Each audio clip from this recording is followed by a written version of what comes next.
আজ আমি বানাতে যাচ্ছি লাউয়ের ঘন্ট। এটা হচ্ছে লাউ, এইভাবে কেটে আমি কেটে কেটে নিয়েছি। বড়ি দেব আর ফোড়নের মধ্যে থাকবে জিরা, শুকনো লঙ্কা, তেজপাতা। চলো, কড়াই তেল গরম করতে দিয়ে দিয়েছি। এইটাকে আগে তুলেও ভেজে তুলব। বড়িটাকে ভেজে তুলি।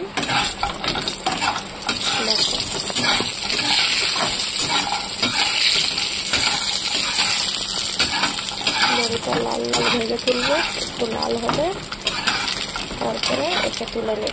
দেখো বড়ি লাল লাল হয়ে গেছে আমার, এবার তুলে নিই। এটা হলো ফোড়ন, এরপরে ফোড়ন দিচ্ছি।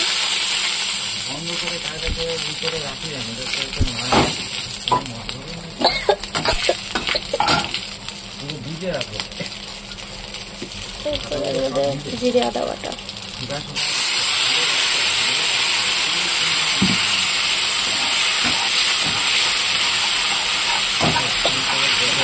ভেজে নেবো।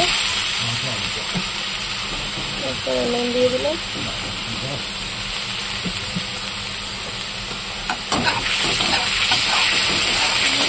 ভেজে হয়ে যাবে, ভালো করে মধ্যে লাউ ঢেলে দেবো। লাউয়ের ঘন্টটা আমার দেওয়াটা অনেক ভালো খায়।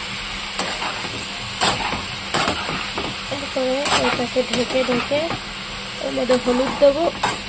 হলুদ দেওয়ার পরে এর মধ্যে ঢেকে ঢেকে এটাকে এর মধ্যে জল বেরোবে। হলুদ দিয়ে দিয়েছি এর মধ্যে। এরপর এর মধ্যে নিজের থেকেই জল বেরোবে। এটাকে আমি ঢেকে দেবো। কিছুক্ষণ পরে জল যখন বেরোবে তখন আবার আসবে নাড়া দিতে। দেখো লাউ জল বেরিয়ে গেছে। এরপরে বড়িগুলো দিয়ে দিলাম আমি।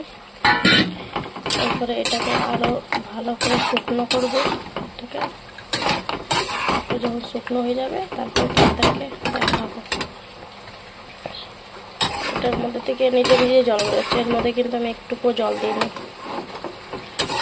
দেখতে পারো তোমরা।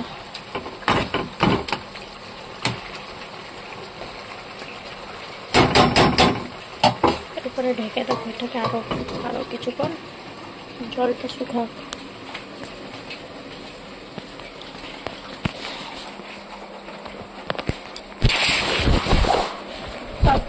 বম্মার ঘর জমা আমাকে একটু করে না। কি গো বাবুর না রেনকোটের দরকার না তো, স্কুল এমনি বৃষ্টিতে নাগা হতেই থাকবে। আমি কিন্তু বলে দিচ্ছি, রেনকোট না হলেও, রেনকোট হলে না ঠিক। হ্যাঁ, আর শিল্পাকে বলবে। হ্যাঁ, মোটাকে পাওয়া যাবে। চলো একদিন ওর বার্থডে জিনিসগুলো নিয়ে আসবে এক কথা, আর ইও নিয়ে আসবে। তো আমি তোমাকে বললাম কালকে চলো গো, টাইম তোমার দোকানে।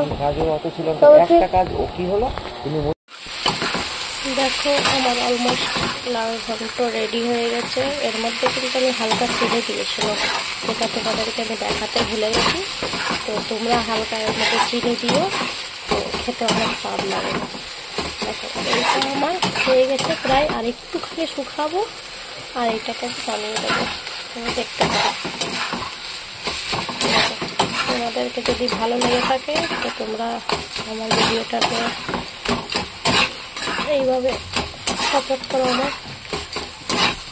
এই যে বাই বাই ফ্রেন্ডস।